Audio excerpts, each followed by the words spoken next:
Atenção, vai começar agora uma teleaula de tratamento de superfícies do curso Profissionalizante.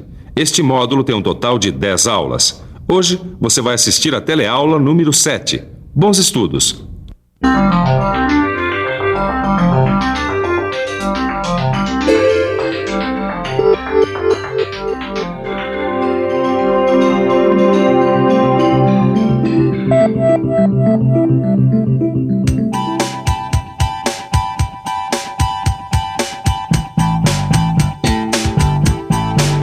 Você acabou de ver uma série de objetos, máquinas, construções e etc.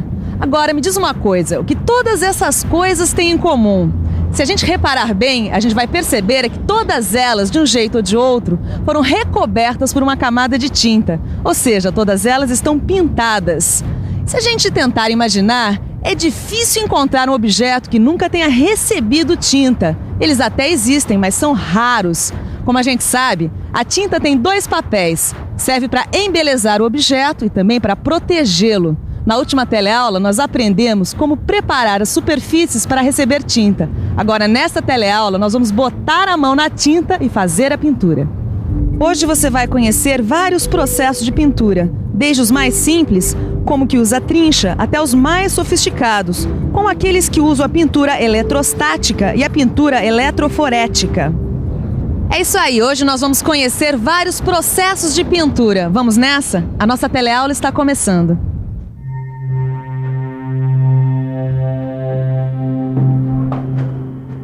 Ô, Ananias, você faz de tudo mesmo, né? Até pintura, rapaz. Ah, não é bem assim, Caio. Essa pintura que eu estou fazendo aqui é muito simples. Ué, mas é pintura, né? É uma pintura feita por um processo simples, a trincha, que é muito comum e relativamente fácil de usar. Olha, para algumas coisas a trincha serve. Mas se você precisar uma pintura assim com uma melhor qualidade de acabamento, você vai ter que escolher outro processo. Tá, e como é que você faz para escolher o melhor processo de pintura? Bom, Caio, isso depende de um conjunto de fatores. A primeira coisa que o pintor precisa saber é que existem diversos processos diferentes de pintura e que a escolha entre um ou outro vai depender do tipo de serviço que você precisa fazer. Mas e a tinta? Qualquer processo de pintura pode ser usado com qualquer tipo de tinta? Então, Caio, é isso que eu estou tentando dizer. A gente tem que seguir alguns critérios para escolher o processo mais adequado. E o primeiro deles é esse, a escolha da tinta. Quer dizer, não adianta nada eu querer usar tinta em pó com uma trincha. Peraí, tinta em pó? É, tinta em pó. Um dos processos de pintura que a gente vai ver hoje utiliza tinta em pó. Daqui a pouquinho você vai ver que processo é esse. Bom, Caio, voltando aos nossos critérios, além da escolha da tinta, você tem que levar em consideração o tamanho do objeto que vai ser pintado, o tipo de acabamento que você vai precisar nele e também se o objeto pintado vai ficar em ambiente aberto ou fechado. Na hora de escolher entre um ou outro processo de pintura, todos esses fatores têm que ser levados em conta. Ô, Ananias, você falou que estava usando a trincha, né? Por que você optou pela trincha, hein? Bom, primeiro, porque era o equipamento que eu tinha à mão. Segundo, essa peça aqui não requer um acabamento tão bom. E depois, eu não sou pintor. E a trincha não requer tanta habilidade assim, não. Bom, já que é assim, então eu posso tentar? Ah, claro. Vai em frente. Vamos lá. E aí? Tá vendo como não é difícil? Olha, uma das vantagens da pintura com trincha é a economia. Você tá vendo que não pinga muita tinta, quer dizer, a perda é bem pequena. Mas minha pintura não tá ficando muito boa, não, hein? Ah, essa é uma das desvantagens da pintura com trincha, viu? A espessura da camada de tinta não é uniforme. Agora, não se preocupa que isso não é só com você, não. Por mais habilidoso que o pintor seja, não tem jeito. Mas e aí? Olha aqui, ó. Tá vendo aqui o cordão de solda? Tá vendo como a cobertura não fica boa? Tá, mas vai ficar assim? Não, depois você tem que dar um retoque com o pincel. Como você viu, esse é um método de pintura muito simples, mas que só serve para objetos de pequenas dimensões, visto que é um método muito demorado. Quando você precisa de uma velocidade maior, você pode optar por um outro método de pintura, o rolo. O rolo é um dos meios de pintura mais usados. Isso porque, assim como a trincha, ele é fácil de ser usado. Mas além da facilidade de uso, o que faz com que o rolo seja tão popular é a produtividade. Com o rolo, pode-se pintar uma superfície bem maior que com as trinchas. E além disso, ele tem outras características. Para trabalhar com rolo, o pintor não precisa diluir muito a tinta, o que é uma vantagem, porque você economiza solvente. Esse método de pintura também é econômico por outro motivo. Ele quase não produz respingos. Praticamente toda a tinta é aproveitada. Isso sem contar que a espessura da película de tinta é bem mais uniforme que no método da trincha. O rolo é um meio de pintura que tem boa produtividade, por isso ele é usado para pintar grandes superfícies. Existem diferentes tamanhos de rolo. Dependendo do tipo de superfície ou do formato do objeto, o tamanho do rolo muda. O rolo também serve para diferentes tipos de trabalho, desde a pintura de equipamentos até a pintura de paredes. Mas pelo seu formato, o rolo serve mesmo para pinturas em superfícies planas ou em grande raio de curvatura, como é o caso deste arco aqui. Ô, Ananias, olha só o que eu encontrei. Isso aqui não serve para pintura também, não? Essa aí é uma pistola a ar comprimido. É um outro modo de se pintar. Aliás, uma maneira bem popular de se pintar. Ué, então por que você não usa essa pistola aqui? Não ia ser melhor do que a trincha? Ia ficar melhor. Acontece que eu não sou pintor. Eu até sei como isso aí funciona, mas eu não sou profissional. Agora, o principal motivo para eu não usar uma pistola de ar comprimido é que aqui na minha oficina eu não tenho nem um local adequado e nem um sistema de exaustão eficiente. Como é que é? Sistema de exaustão?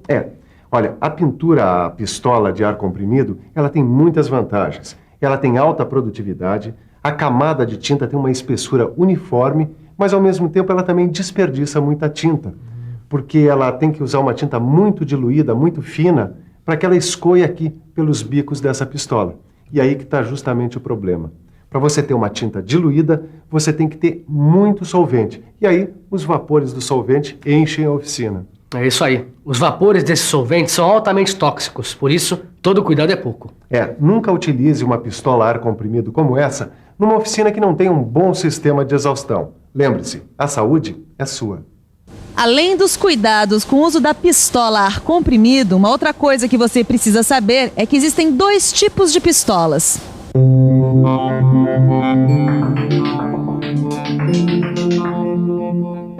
Existem 2 tipos de pistola a ar comprimido. O primeiro tem o recipiente que carrega a tinta acoplado à pistola. Esse tipo tem o inconveniente de ter de ser constantemente recarregado, interrompendo várias vezes o trabalho. O segundo tipo tem o recipiente de tinta separado. Nesse caso, a autonomia de trabalho é muito maior, porque leva muito mais tempo para que o suprimento de tinta acabe. É isso aí, o trabalho com pistola a ar comprimido pede um profissional. A diluição da tinta tem que ser feita na medida certa. Além disso, as pistolas podem ter diferentes bicos de saída da tinta. A escolha de um bico ou de outro vai depender do tipo de tinta que você estiver usando. Uma coisa que a gente tem que prestar atenção também é na pressão e vazão do ar. Só assim dá para ter um bom resultado na pintura. E além disso tudo, é claro, tem um jeito certo de pintar. Olha só. Preste atenção na maneira como ele movimenta a pistola aplicando a tinta. Ele não faz esses movimentos assim à toa. Essa é a melhor maneira de fazer esse tipo de pintura. Preste atenção.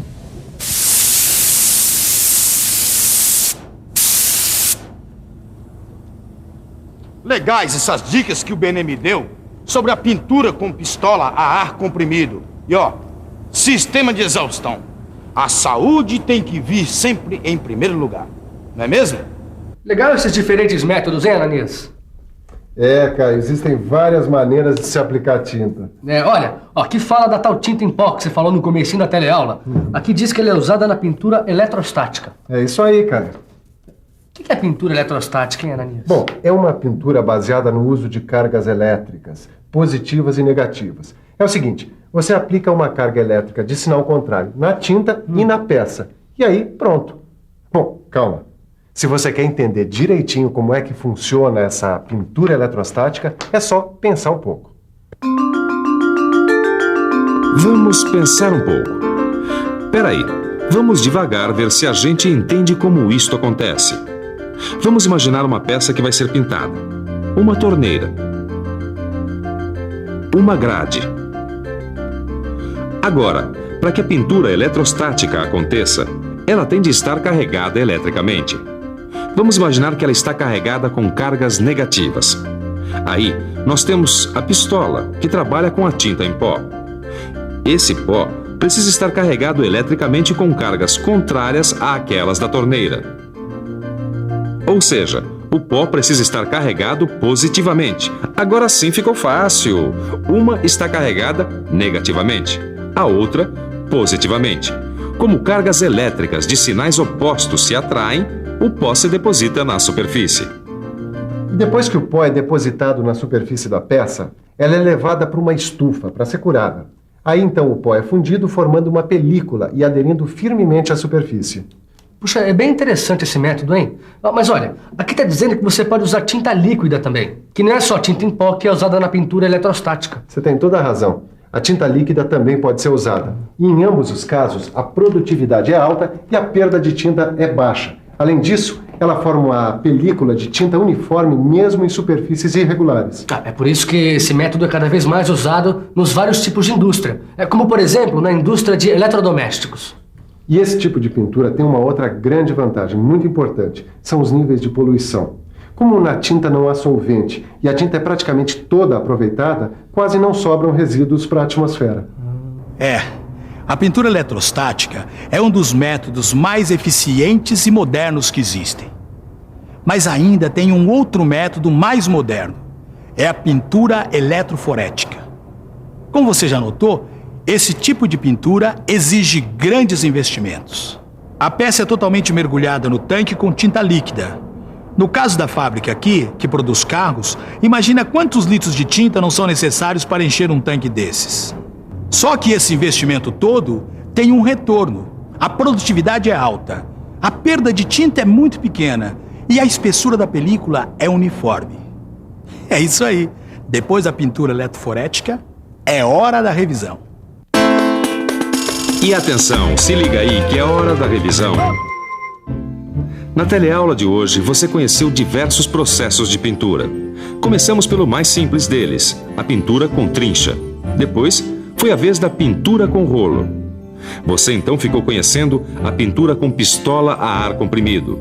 Ficou sabendo que esse tipo de pintura só deve ser feito em instalações apropriadas para garantir a segurança de quem trabalha. E a seguir, aprendeu o que é pintura eletrostática. Viu como as cargas elétricas desempenham um papel fundamental nesse tipo de pintura. Finalmente, você aprendeu o que é pintura eletroforética. Agora que você já tem uma noção dos diversos processos de pintura que existem por aí, não esqueça de dar uma bela aprofundada no seu livro de estudos. Lá você vai encontrar informações e detalhes importantes, além dos que você viu por aqui. Bons estudos e até a próxima.